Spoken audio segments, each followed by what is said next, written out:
So making yourself comfortable in your chair, feet down, and just going back to the conversation just before the class about the foot tilting over. If my knees go out like this, can you see how my feet are being pulled out? Obviously, this is very exaggerated. So now, if I roll my foot back, that brings my knees in, but my knees have still got to come to this position here. So you think about a straight line down from your knees to your toes, from your hips, from your knees to your toes. But just be aware that if this is happening a little bit, when you roll the foot down and you bring the knees into line, you may experience a pull, for instance, around your hips.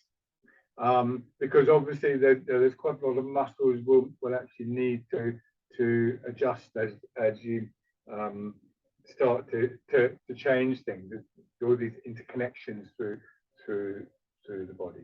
But try and just gently press the ball of the foot just behind the big foot, the big toe into the ground. Now just rubbing your hands together and tapping over your face.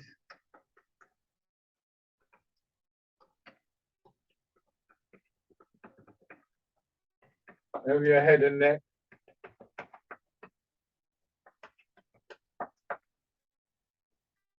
Down to one shoulder and your arm.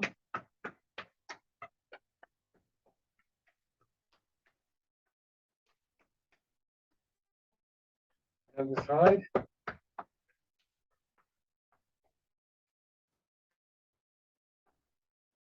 Up the chest.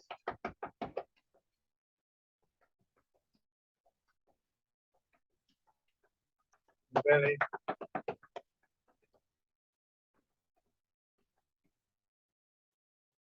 And your legs.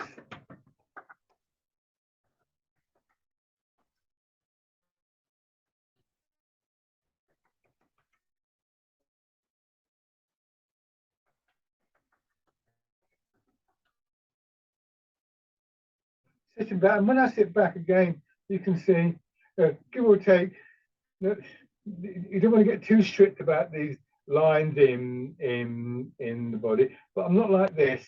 My feet close together, going to a point, as it were. And I'm not like this. My feet too far out. We've got these parallel lines: shoulders, hips, feet. It's going to depend on whether you measure it, which part of the shoulder. But if you think of this side of the body, then these lines are more or less straight. And this is something that you want to try and maintain and reproduce in the different postures. I suppose you can see it quite clearly here, actually.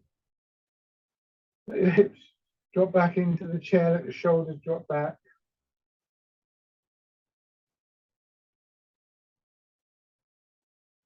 Just bring your attention to your breathing for a few moments. Placing your hands on your belly. Feel the rise and fall as you breathe in and out. Very gentle movement underneath your hands.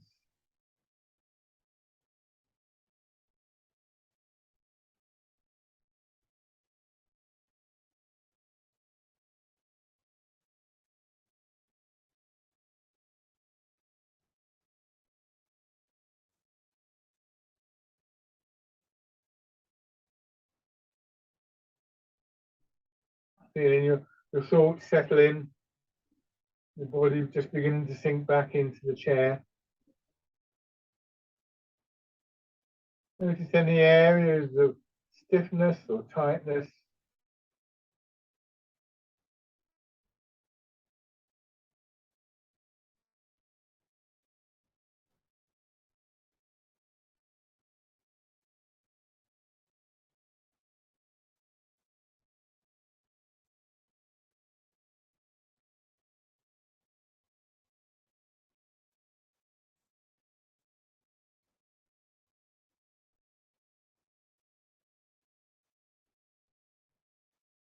And bring your feet in. The same thing there. You can see you don't want to do this or this or this. parallel lines. This space between your feet is actually a really important part, particularly when we're standing. But you know, if you think about it, you want to get into the habit of this being the position for your legs. If you went to sit on your chair and it was a narrow bench, it will be much more uncomfortable than the wider chair that you're sitting in.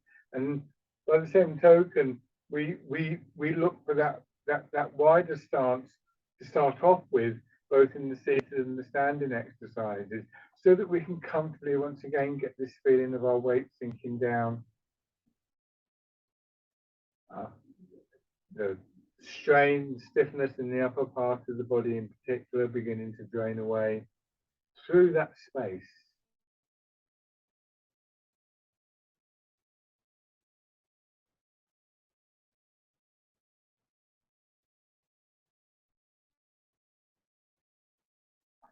And again, just thinking about your breathing, the rhythm of your breathing, and maybe just aware again of that bit of movement in your belly, your solar plexus, expanding as you breathe in, contracting as you breathe out.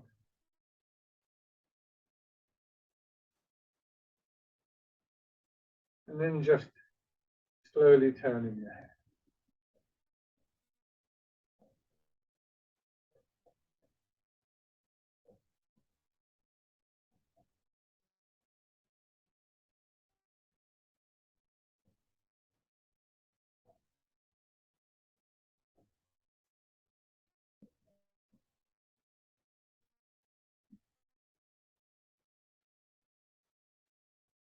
Hands in front of your shoulders and circle your elbows around.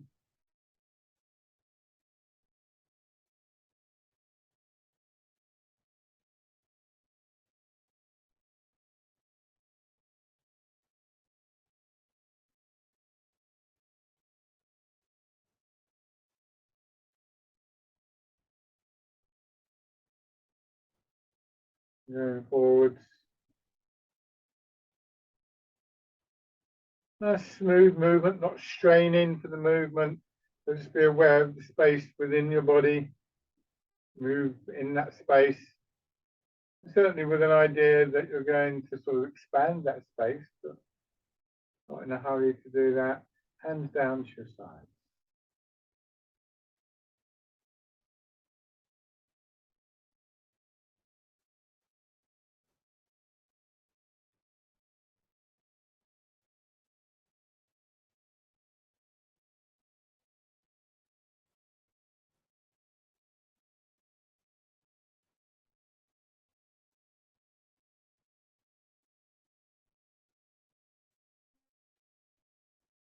And then circling all the way around.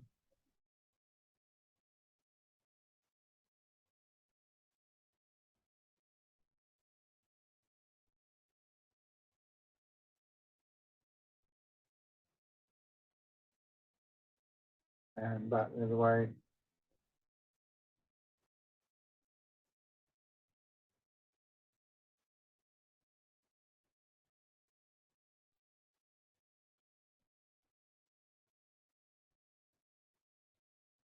And again, rest your hands down.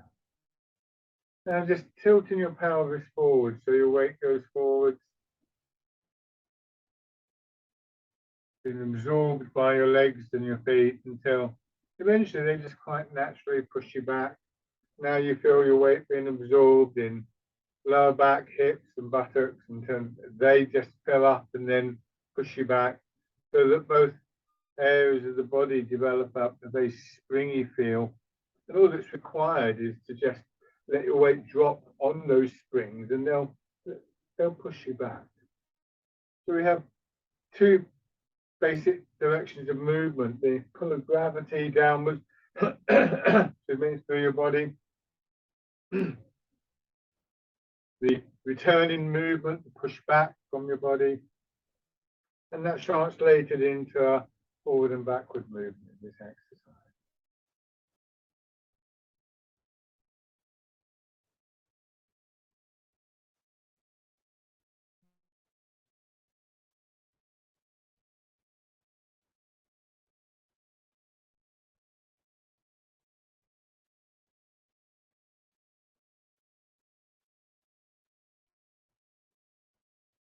Now turn just a little bit in your hips. So now you're moving more towards one foot. When you're forwards, just see if you can feel the difference between the leg that you're over and the other leg. It's more weight, obviously, in the leg that's underneath you.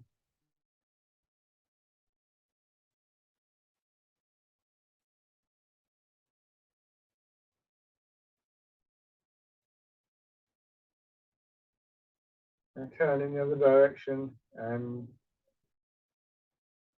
same thing.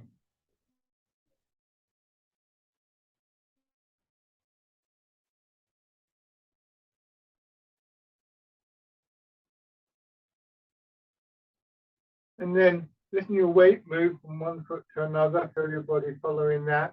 The weight goes back into your hip, across to the other hip, forwards into the foot in front.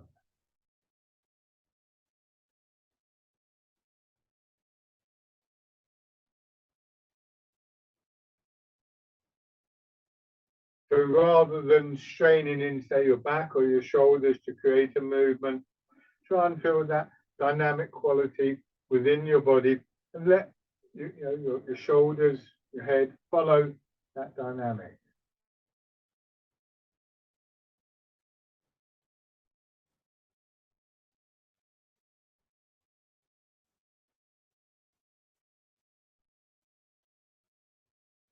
Change direction.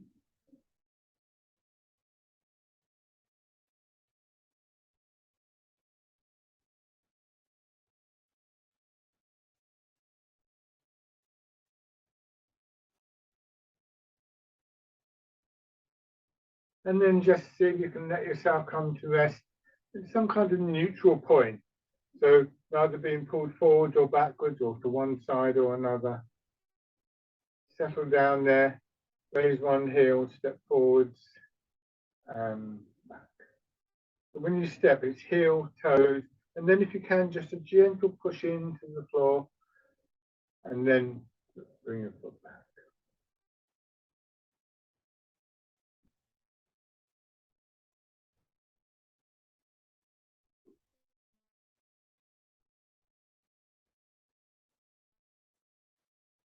And then on the other side.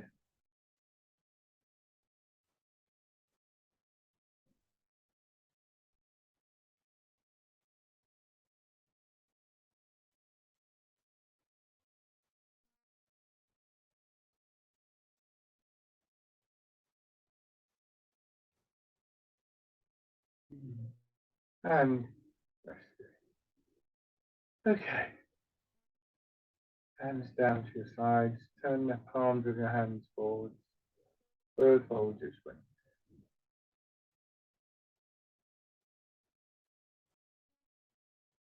Just giving yourself a chance to settle into the movement. Familiar to all of you who've been to these sessions before, very simple movement. And because of that, we're able to go just a little bit beneath the surface sometimes.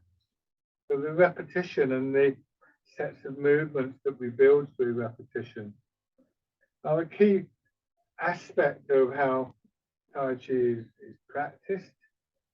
The same movements, the same set of movements, the same order over and over again in many instances, producing a familiarity that just enables us to understand some of the subtleties of what's going on.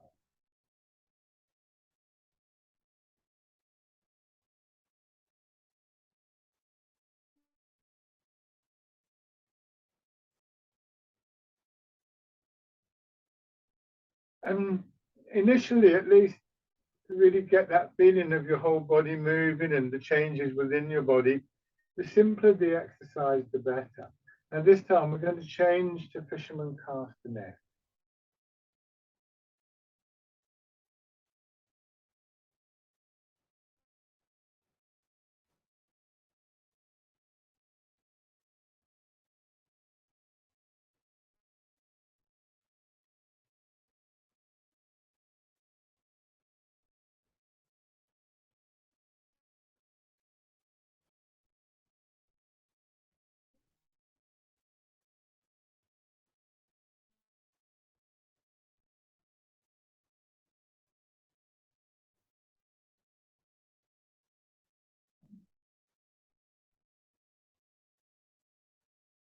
One more time. So at the end of this one, imagine the ball underneath your arm, just drawing the ball in towards your chest.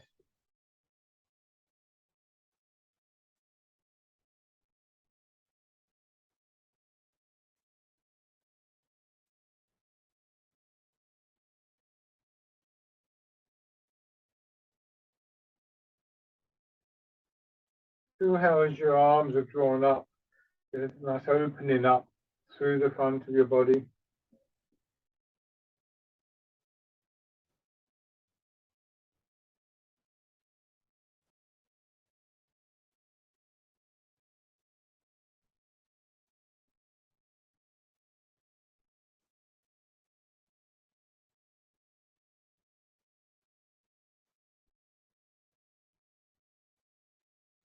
So now this time, drawing your arms apart, pigeon spread this way. Now let's go back to that awareness of your breathing. And remember when we had a hand on our belly and we were sitting back, feel the expansion in the belly as we took a breath in, contraction, and we breathed out. And now with this movement, encouraging that opening in belly and chest, just see how it feels to take a breath in at this point.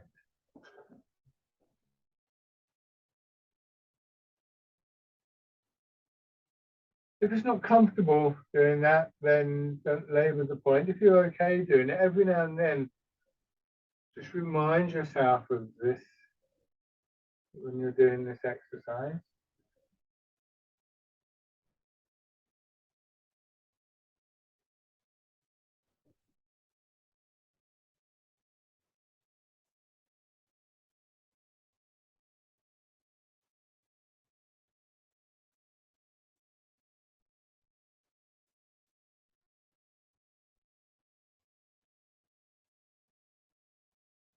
And then bringing your hands in, palms facing forward, pushing away.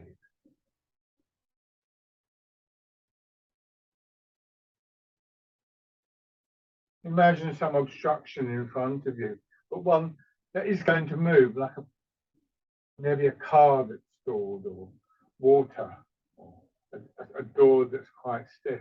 Excuse me. And what you're doing in the first instance is just sort of leaning into it, and then as you feel it release, you're leaning into it here, and then it starts to move, and then you're just guiding it forward. So it's not your arms shoving, it's your weight leaning into whatever you're imagining that initiates the movement. Once it's moving, your arms just guide it.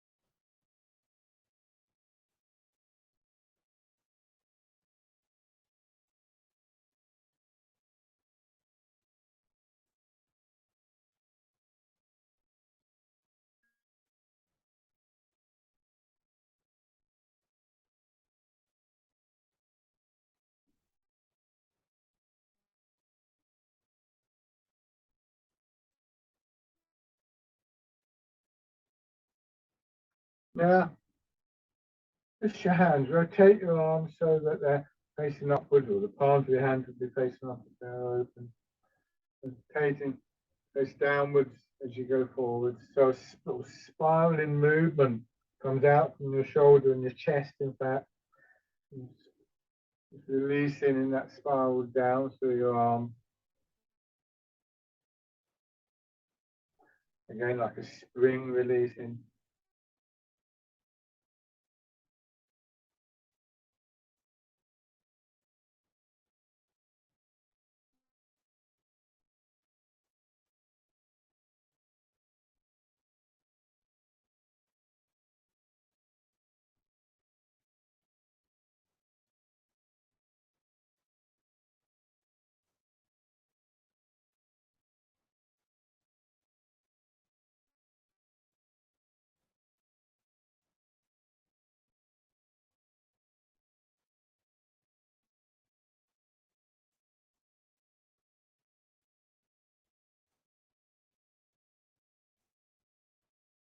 Again, if you want to think about your breathing, you sort of draw in, you can breathe in at this point.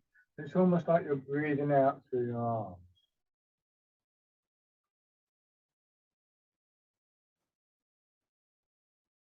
And then open your fingers, turn your hands out. So again, to the in breath, with that opening in front of the body, out breath. Your breath seeming to push your hands out from the body.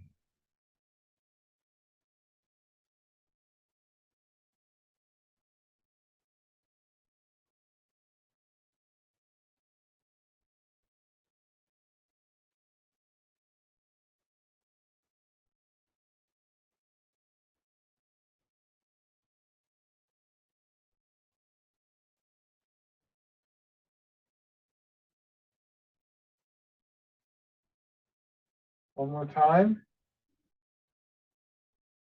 Now, if you're still wanting to follow a breathing pattern, which of course you've no obligation to do that, it should feel comfortable. Turn your hands palm down, breathe in as you turn in one direction, and then breathe out as you polish the table, swinging around. You get back to the upright position, you breathe in and out. Now, you may not find that you can keep your breathing pattern consistently, not important.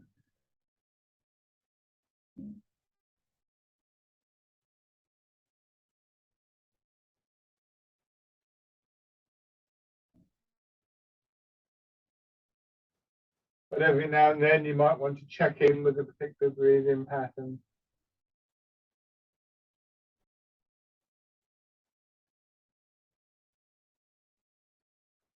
There's two things we can think about with breathing. With this one, your body's filling up and you're breathing out through your arms, as I talked about earlier with some of the other movements. So you breathe in and out. Of course, when you breathe in, remember belly and solar plexus expand.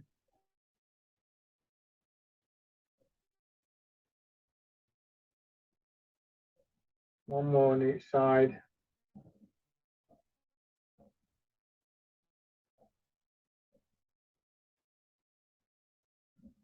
The last one coming up.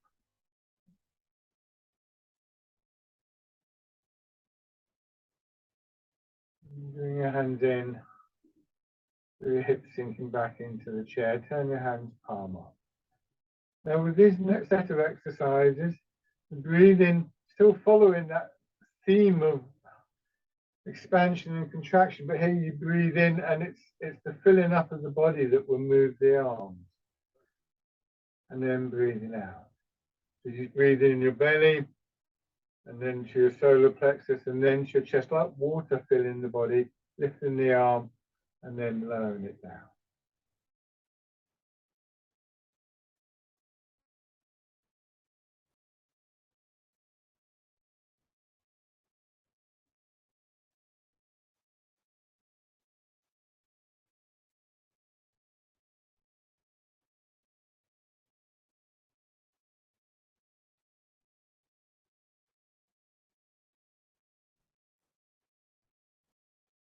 And change to the wild goose.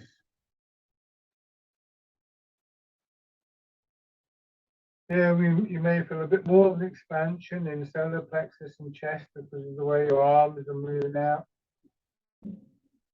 Now, I've actually seen this exercise recommended for breathing problems. I think the problem I would have with that is that it's very easy to do this and tense up your shoulders and upper back and even the chest, which isn't going to help any issue with your breathing. I can see why with that expansion, but if you're starting to sort of like get that burny ache across the top of your shoulders, then it's not going to provide a kind of route into opening your chest at this point.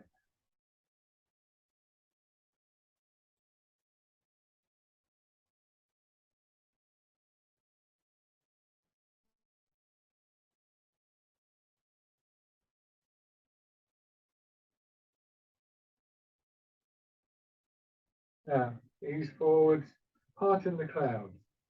Sit back and again, expanding in breath and contracting.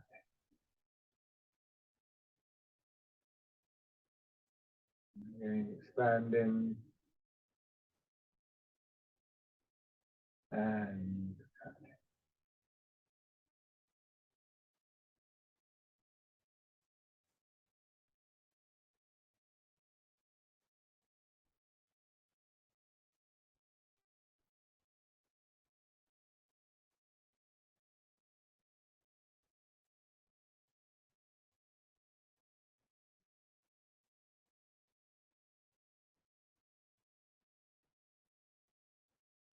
let your hands drop down to their full length. Dragon plucks the stars from the sky, the expansion all the way through one side of your body, wind around, pull down. When you do that winding movement, try not to stiffen up in your fingers or hold them too tight. Imagine you're just wrapping your hand around a soft fruit on the tree, something like a peach. If you grip too tightly, you're going to end up squashing it. So you wrap your hand around, you rotate. That rotation is quite a strong movement, something like a fruit stem.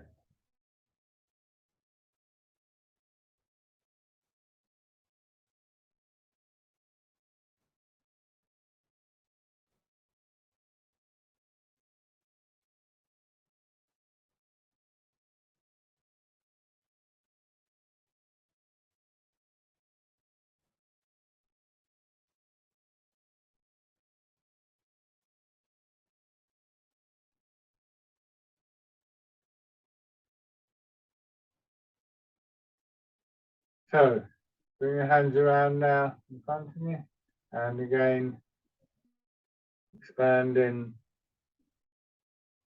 contracting. Really, that might be a better way of thinking of this rather than in breath, out breath. We're all slightly different.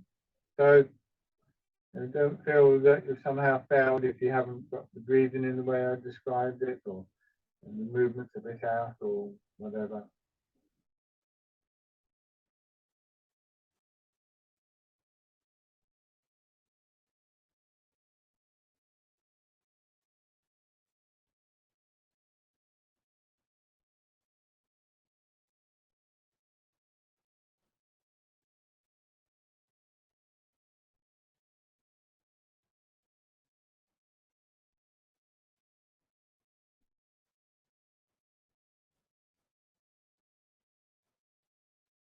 This time, as you push out, see how it feels to take a little turn as well. Redirect your arms back to the starting point. So we want to be careful with the turn, especially if we're accompanying this with our breathing, because of course the turn can cause us to tighten in our body. We're not careful. There's just a little movement from hips and waist when we do add the turn in.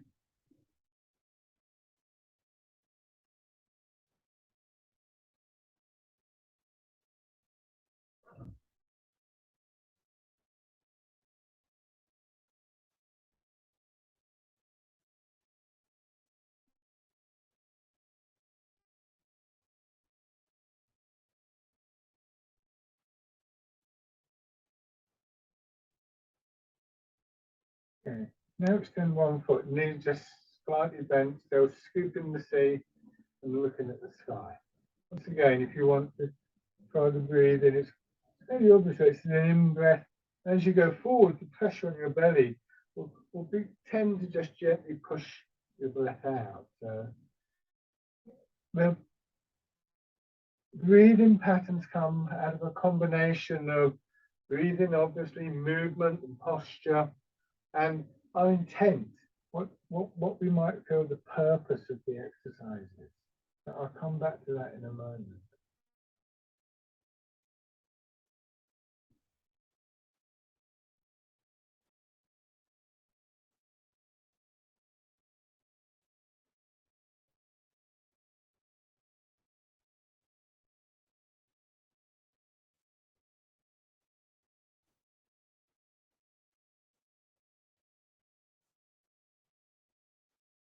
And then twist your hands, and if you're still following the breathing, take a breath in at this point, and breathe out as you go forwards, grasping the tiger's ears.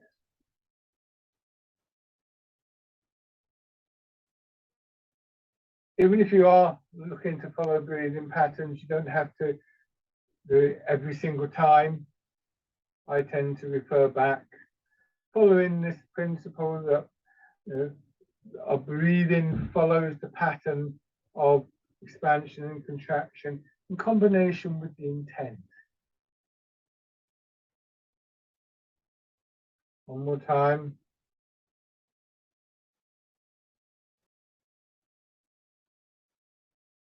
Change sides.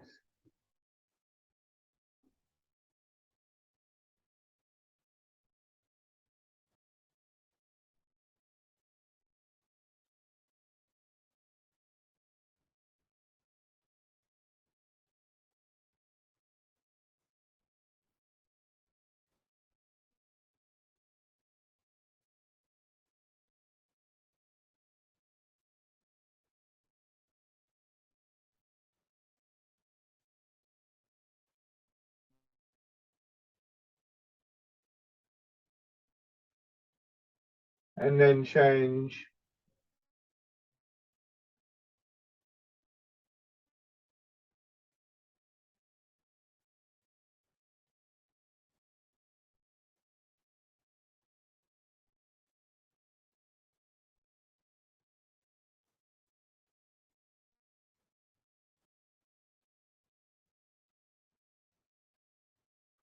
One more time.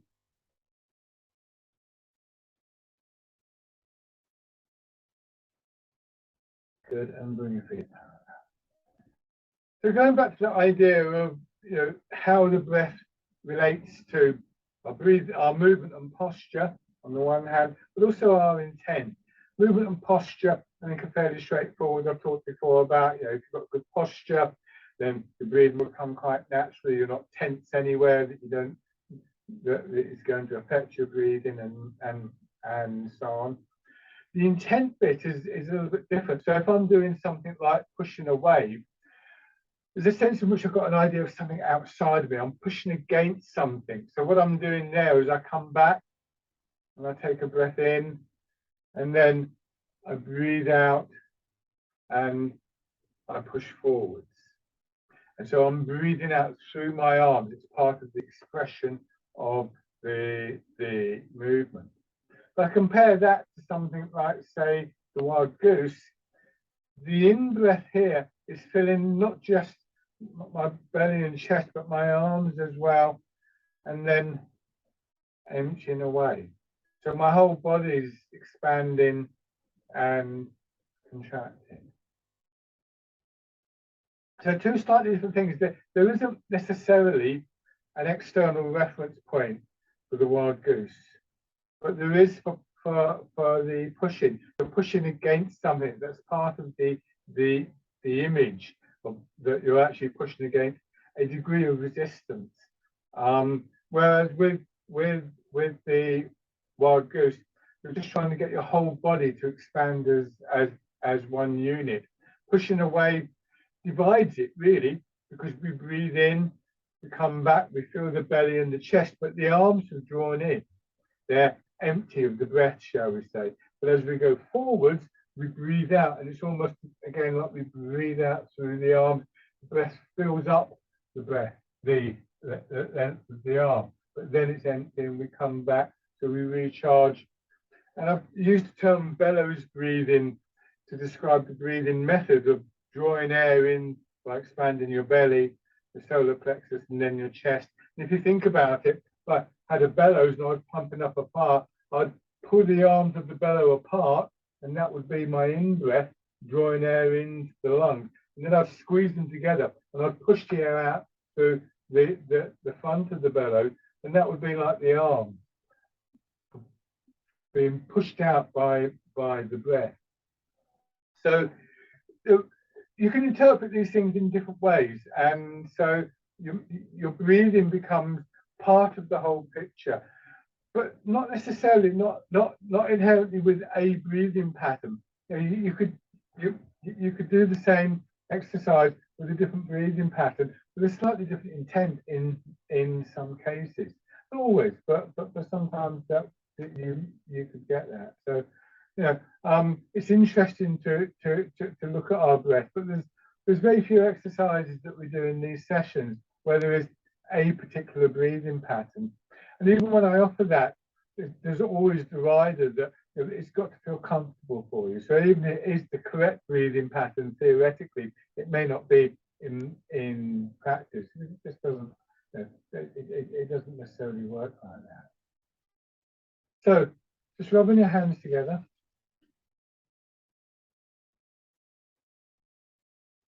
And once again, tapping over your face.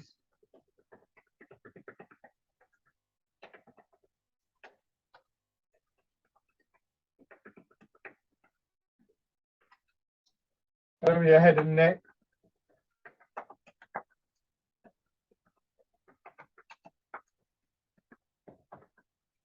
Down to one shoulder and your arm.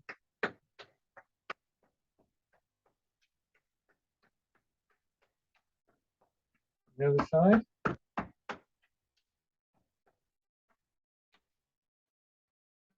Up the chest.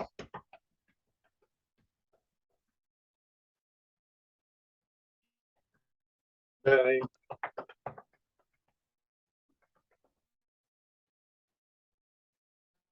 Your legs.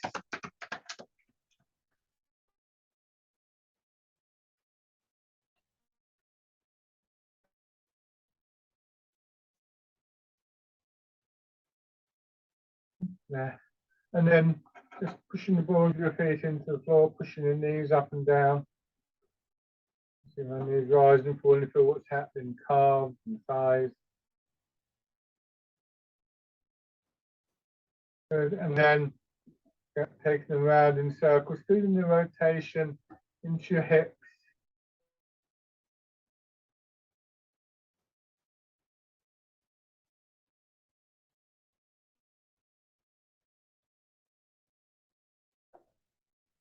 Back the other way.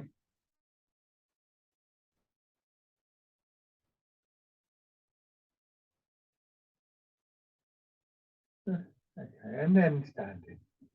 As always, use the chair for support to help you to unpick the postures. So posture and breathing and movement and intent all combine one way or another. The key thing is to think about your posture to begin with. And again, as I've said many times before, we have the habit of standing in poor posture. What we tend to do, I'm going to exaggerate, is we pull the belly in and we puff the chest out. Shoulders back, chest out, pull the belly in. But in doing this, what we're doing is we're using the muscles and we're straining in the muscles of the upper part of the body that we actually want to use to encourage the breathing. When we breathe in, we want to expand here, but if you're already pulling your belly in, that's going to create a conflict. Likewise in the solar plexus. So this is why it's always said that it's better to work on posture than breathing. On the other hand, if you've picked up, especially from doing the chair-based exercises, if you've picked up an idea of what it feels like to have, you know, when I use the term the belly expanding, if you've got an idea of what that feels like, actually, particularly people who are quite experienced in Tai Chi, your body will follow your intent. So if your intent is to breathe into your belly, quite often you'll find that your posture adjusts to allow you to do that. And of course, that's a very useful thing. So by no means one way. So the posture that we're looking for is with your feet slightly forwards, hips dropping back, so that most of your weight goes down below your hips.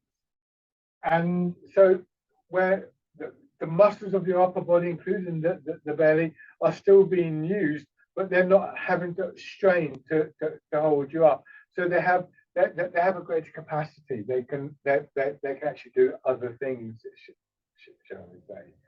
And that's where we can begin to use the muscles of the belly to begin this process of just drawing air down into your lungs, rather than you straining in the muscle of your chest to force the air down into your lungs. It's a very different approach. And if we can begin to think about that, then the in-breath and out-breath will follow the pattern of expansion and contraction. From the front, going back also to what I was talking about earlier when we were in the chair and we were outlined these parallel lines, I come a bit closer. That started, I talked about that because it started with a question about the foot. Quite often this happens. It's exaggerated, but you can see my feet are tilted over. If I do that, watch what happens with my knees. Or it could work the other way. If my knees point out, that pulls my feet out. The remedy for this, as I said, is to very gently roll your feet in and to very gently again press the ball of the foot behind the big toe into the ground. That can be quite painful. As I said, if you've got a corn there, then obviously that's going to be quite painful. So you need to be careful about this. The other thing you want to be careful of, and this is all exaggerated, if my feet are turned out and I simply do this, you see now my knees are twisted. My knees have got to come in as well, and that makes for an adjustment in the hips and so on and so forth. We're told that our feet should be parallel, but as I've said before, Grandmaster Chen Xiaowang did say that having your feet slightly turned out is also acceptable. And you may find that actually with the feet, trying to get the feet parallel causes that. Whereas if the feet are slightly turned out, they're far more likely to stay flat on the ground. It's a very variable thing, and it will, it depends on your feet and your body, of course. So feet parallel, sinking down, doing these as a set of three, rooting down, expanding in your belly, and then contracting, and then going into the wild goose, feeling the expansion in your belly and up into your solar plexus and contracting. And when we get to part in the clouds, belly, solar plexus and chest, just see how it feels to take a breath in there. And then start the whole cycle over again.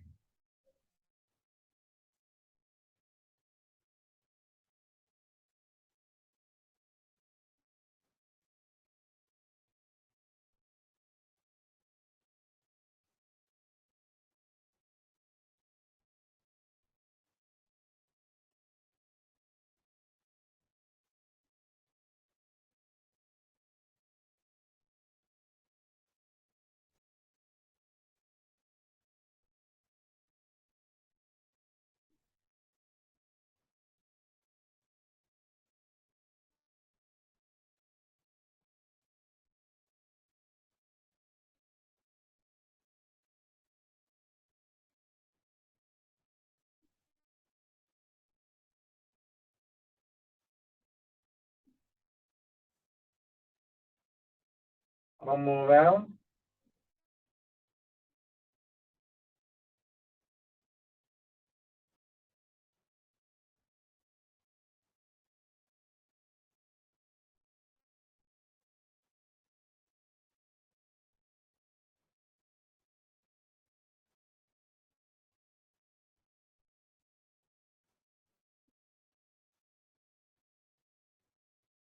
Good. Now, 1 foot forwards, keep the width of your step, transferring your weight.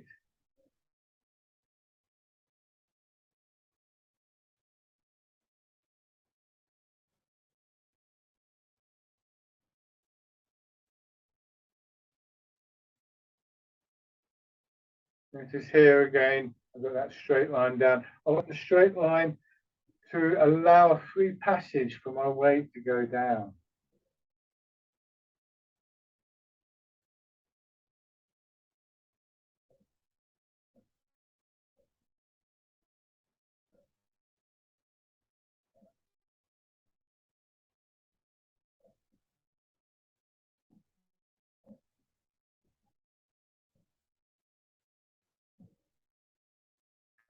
And raising your toes and your heel.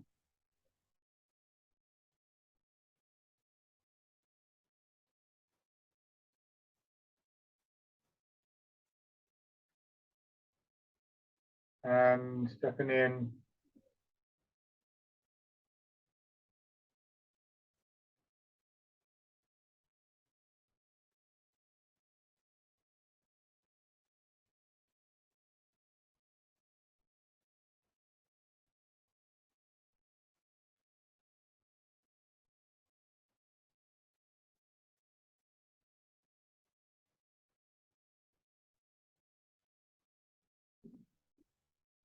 And your other foot forwards.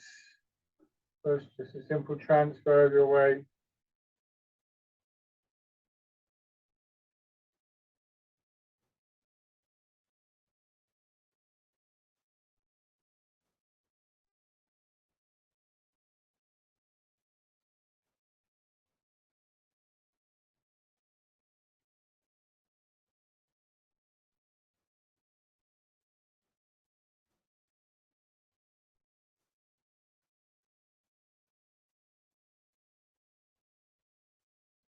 And then raising your toes and your heel.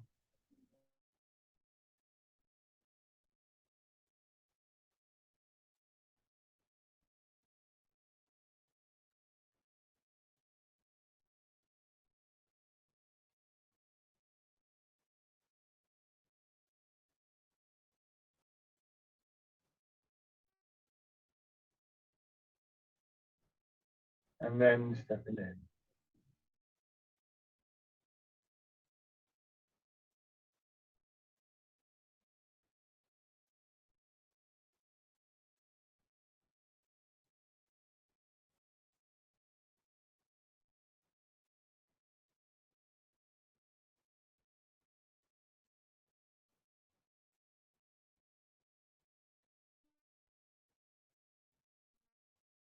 And step through.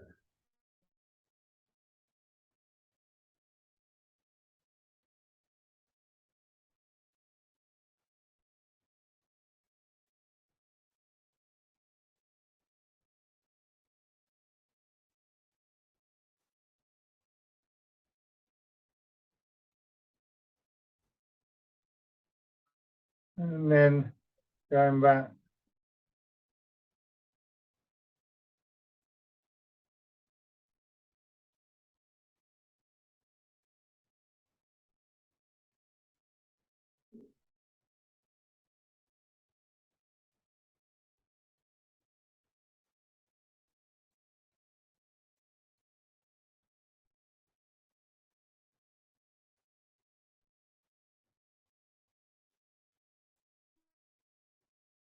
Take out. Okay, so now have your right foot forward, sink your weight into your back foot, left foot, and going into fisherman castanet. And again, if you're interested in working with the breath in combination with your movement, when you go back and your arms just swing back, take a breath in. As you go forward, begin to breathe out, and again, as though you're breathing out through your arms. Now, don't try and match your breathing speed to a slow movement. Find a comfortable pace and rhythm for your breathing, and instead match your movement to the pace of your breathing. When they've started to harmonize, that's when you can begin to slow them both down together. But don't artificially strain. Don't force your breath to slow down.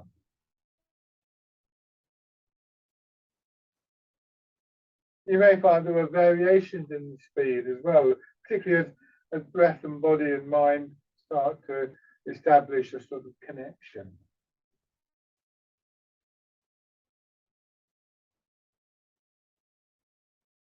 Now sink your weight back, turn towards your front foot, and here you would breathe in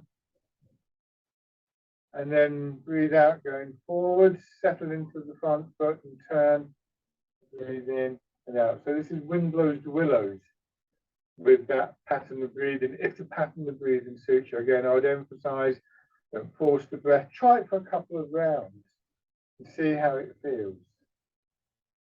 By no means does everybody work with the breath in this way in Tai Chi. By no means does it suit everybody.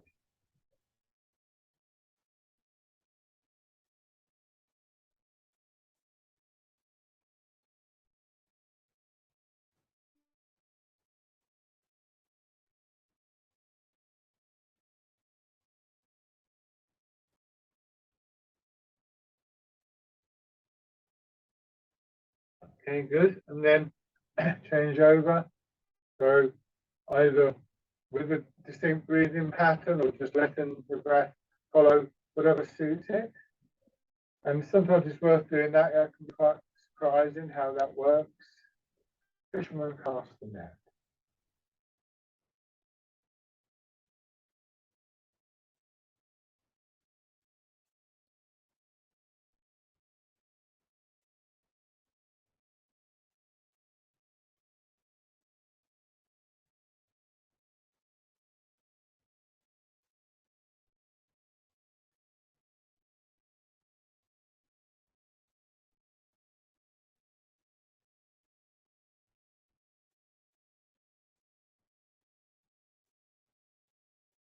And then turning into Wind Blows the Willows.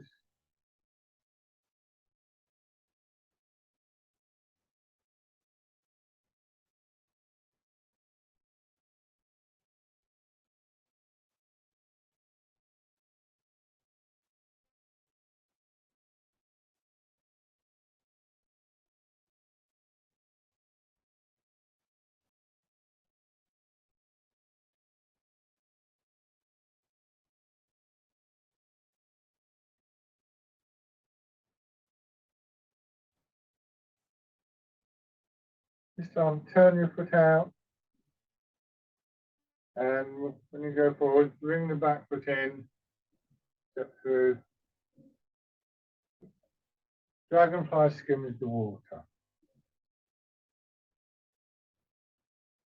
And it could just be an ordinary step. You don't have to do the rotation and the lift.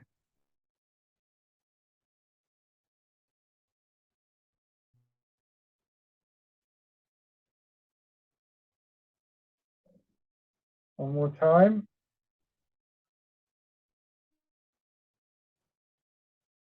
And back.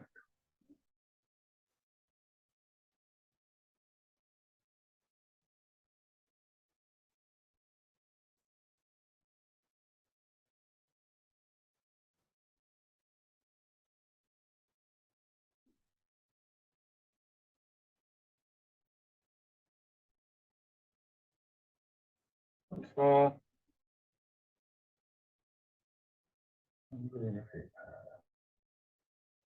Excellent. So back to your chairs. The breathing, of course, can be a useful point of focus, just in the interest of quietening and calming down. It can be a way of redirecting your thoughts away from a kind of sense of being right up against the cold face. When we use it in combination with the movement, that aspect, of course, is actually very, very important. More important, really, I think, than having a breathing pattern. So quite often when I'm going through these movements, I won't be thinking about the breath, but then I'll just take a deliberate breath at some point to help me focus inwards. Embrace Tiger Return to Mountain, the last movement that we do, is actually quite a good exercise to have a breathing pattern with, because it can regulate the sort of thought patterns, and it's really all about quieting down again this exercise. So letting your arms hang down. The breathing pattern that I use for this one is in breath as the body expands, and then out breath as we wrap around. In breath, seeming to draw my hands in, and then that final out breath with that sense of just everything letting go for a moment. And then when you're ready, picking up the movement again, with or without the breathing, whichever way suits you best.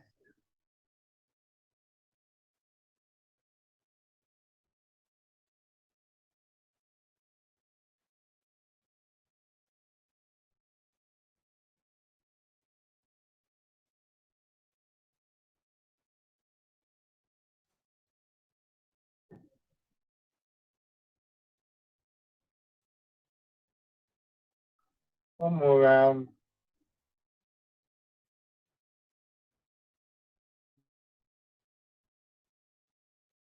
And let your hands rest on your legs.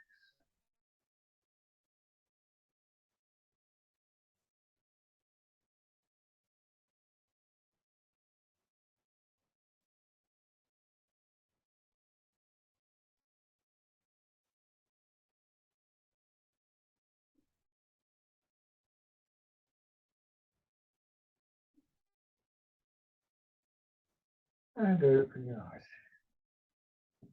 Many thanks, everybody.